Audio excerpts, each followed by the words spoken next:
Mecha Random 42, your favorite YouTube harpy, and we have more Star Trek news. It's kind of so much Star Trek stuff goes on. I'm glad I end up covering this on my channel because there's a lot of cool stuff to talk about and a lot of crap to talk about. And this kind of falls under the crap part. So Zachary Quinto is hopeful that Star Trek 4 will be made. We already have one. I saw this when I was 7 years old in 2nd grade. We already got one. Did I like wake up inside the wrong universe where Star Trek on TV is now this? Because that's what it is. Because that is what it is. That is where we're at. And I only have this on DVD because my mom knows I'm a huge Star Trek fan, and she sent this to me when this came out, not knowing it's a completely different universe, realizing that, oh, you might like this, it's Star Trek, you're a huge Star Trek fan. She doesn't know any different. She's not a big, huge Trekker, like a Trekkie Trekker, whatever the hell you want to call it. She's not like that. So she's kind of blissfully unaware. A lot of people are blissfully unaware, though. So, thank you so much. I'm going to shout out Felipe Lorenz, I'm saying your name wrong, over on Twitter. Go check out this stuff you sent me. And Tom, this awesome little artwork here, basically it says, you gotta tell him the Kelvin timeline is prime. So I did use this for a thumbnail in another Star Trek video. I want this to kind of be the main. This is such a great little piece of artwork. So thank you so much. If you made this, thank you. If you found this is amazing. Whoever made this.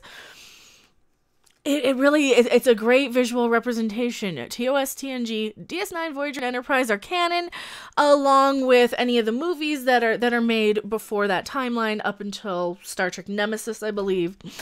Now, JJ, Discovery, all that stuff. Actually, I have Discovery on DVD thanks to Richie Poole. Thank you so much. Shout out for sending me that one.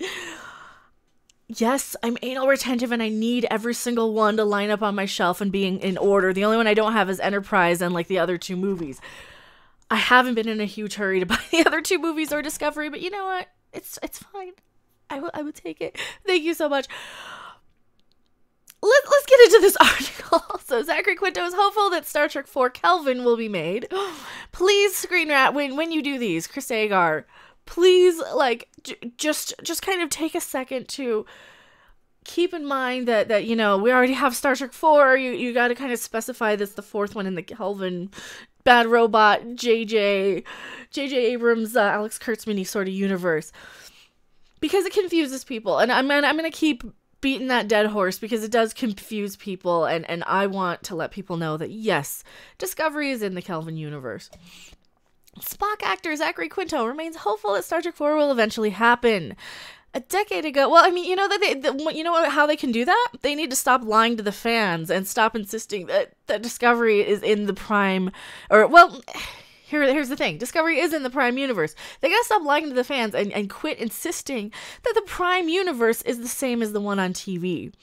It's not, and I'm gonna keep on that until it kind of gets out there in public consciousness beyond our little YouTube family, because you guys are awesome. You guys know, and we know that Midnight's Edge did all the digging, and please go check out their video. I've linked it many times.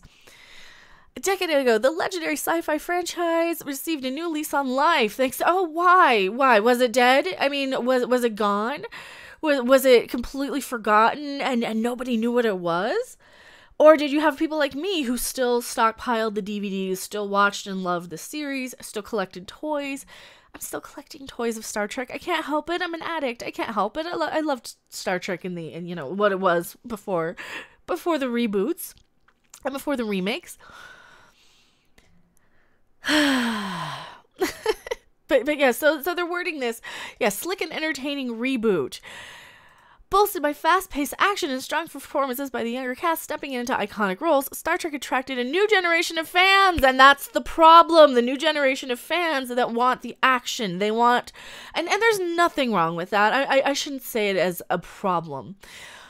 But it's a completely different franchise. It is not the Star Trek that we grew up with. It is this action, overtext, it's a movie franchise and a TV franchise for people to watch while they're on their phones or while they're on Twitter or while they're playing video games. It is not something you can kind of sit there and stare at the screen and watch people debate back and forth on whether or not an android is human, or, you know, it doesn't have like that heady intellectual sort of debate and storytelling style. It's a very different it's a very different storytelling style. And I'm not going to say if it's better or worse, because, you know, I can certainly appreciate the JJ and even Discovery. As much as I hate it, I can appreciate it for what it is. But it's a completely different thing.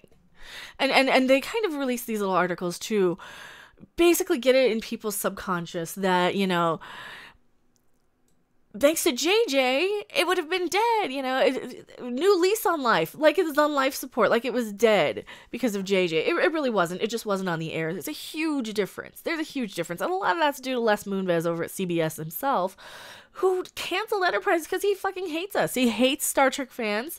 He, you know, we're kind of getting the same treatment that we always did for liking Star Trek. We're getting bullied for it. You know, we're just being called nerds, especially on the Star Trek Discovery promotional stuff. But and this is why I keep bringing in Star Trek Discovery, because they're in the same universe. They're in the same continuity. They're in the same storytelling. They're under the same license.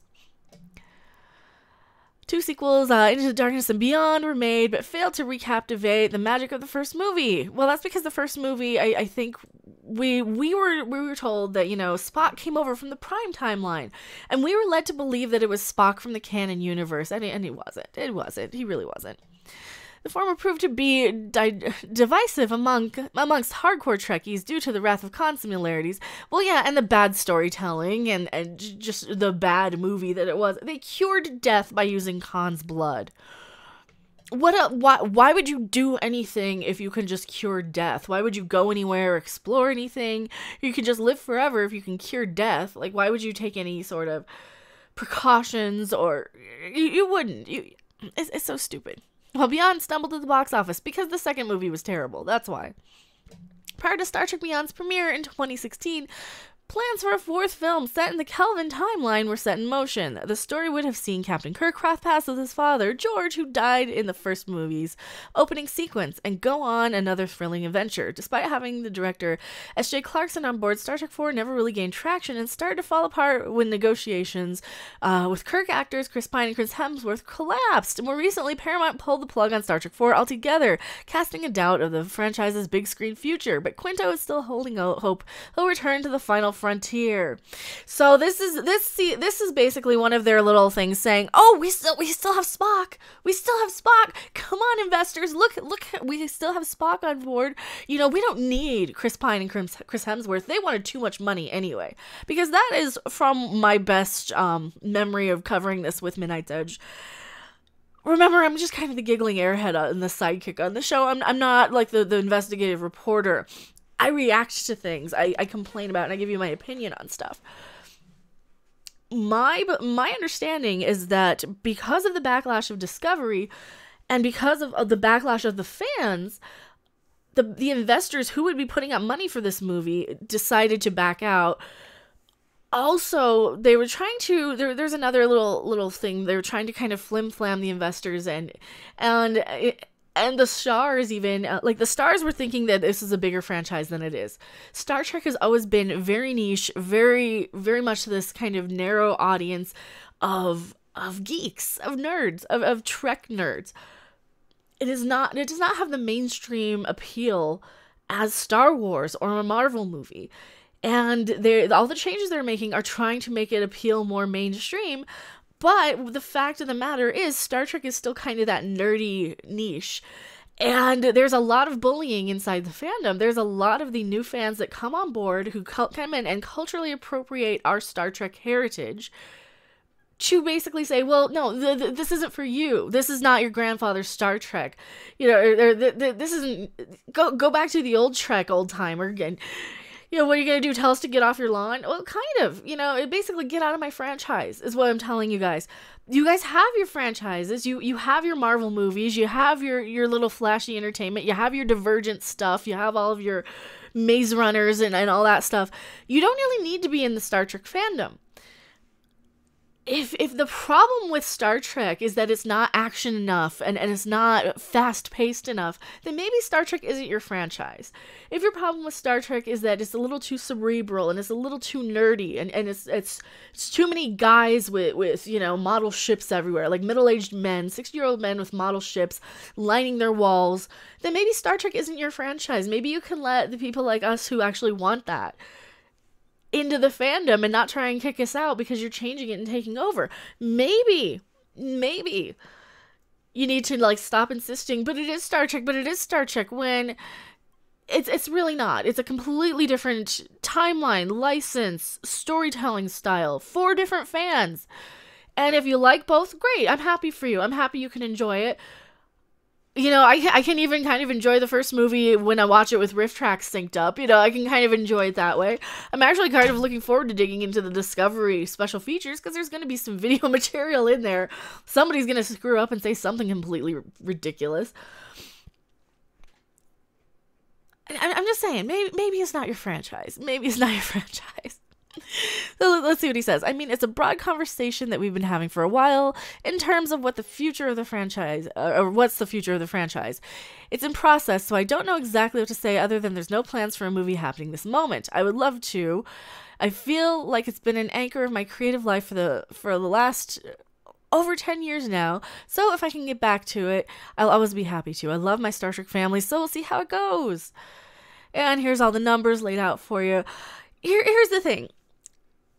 My problem with Star Trek, like the J.J. Kelvin movies, was never the actors, except for maybe Simon Pegg. He can't really do a Scottish accent very well. He's a little weird as Scotty, but you know, he did give he did make some of the better changes to the third movie, and that was probably the best of the 3 Kelvin universe Star Trek movies. That being said, it went in one ear and out the other when I watched it. I had to kind of sit there and watch the Everything That's Wrong with Star Trek Beyond, or whatever it was called, to even remember I had seen the movie. And that's kind of a problem. If it goes in one ear and out the other, and is just all right, you're not really going to have a long-lasting franchise. And yes, I know we had some kind of clunkers in our own Star Trek universe. And even one of my favorites, Star Trek 4, actually one of my favorites, there's some huge issues with it. There's some dumb moments, there's some silly stuff, but it's still Star Trek, you know, it's still the same characters that we grew up with and loved. And yes, they're searching for whales. Yes, there's one where they go and search for God. Yeah, there's some moments where it's a little cringe, but that's what we love about it. You know, you have some great character development. You have years and decades with these people to get to that point where we can have the cringe. but yeah, so anyway, that's what this article seems to me. This seems to me like another one of those, hey investors, damage control. You know, we didn't just get the lid blown off of our plan and have a lot of backlash because of this Midnight's Edge video. So Spock's coming back. Zachary Quinto wants to play. Forget Chris Pine and Chris Hemsworth. We got Zachary Quinto. Everybody loves Spock, right? Big Bang Theory says everyone loves Spock. That's what this article really feels like to me. And 9 times out of 10, when you see articles like this, for no reason, it is just damage control sort of thing. Tell me what you guys think of this article. I will link the article so you guys can read the whole thing. I got bored with it because it really was a whole nothing article, but it's coincidental because of the timing. Anyway, thank you guys so much for watching. I am Mecha42. I will see you guys on the next video or live stream. Bye! Thanks for watching. If you liked it, make sure to hit that like button. And if you want to see more, don't forget to subscribe. See you in the next video.